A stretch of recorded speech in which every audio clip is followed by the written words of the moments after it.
Ang isa sa pinakamasakit na kwento ng pag-ibig sa Biblia ay ang kwento ni Hosea. Isang propeta na inutusan ng Diyos na pakasalan si Gomer, isang babaeng kilala sa kanyang immoral na pamumuhay. Isang babaeng ginagamit ang kanyang katawan kapalit ng pera at pag-ibig na panandalian lamang. Alam ito ni Hosea. Alam niyang masasaktan siya. Alam niyang hindi ito magiging madali. Ngunit sa kabila ng lahat, pinili niyang sumunod sa utos ng Diyos at pinili niyang mahalin si Gomer. Nagsama sila bilang mag-asawa at nagkaroon ng pamilya. Sa sangdaling yon, tila nagkaroon ng pag-asa, parang may pagkakataon pang magbago ang lahat. Ngunit hindi nagtagal, bumalik si Gomer sa dati niyang buhay.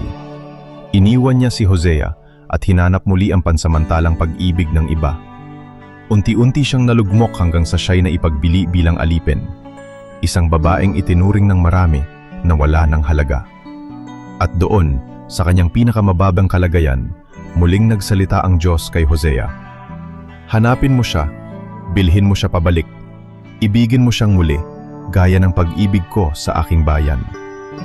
Sa kabila ng sakit, sa kabila ng kahihiyan, hinanap siya ni Hosea at binili niya siyang muli. Walang galit, walang paninisi.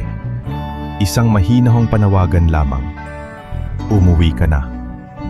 Ang pag-ibig ni Hosea ay hindi na lamang pantao. Ito ay naging salamin ng pag-ibig ng Diyos.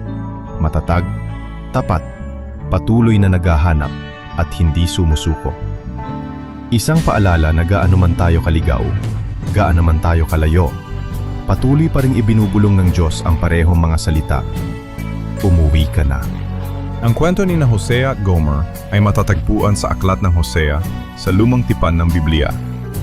Isang paalala na ang pag-ibig ng Diyos ay hindi sumusuko kahit gaano pa tayo kalayo, patuloy pa rin siyang tumatawag, umuwi ka na.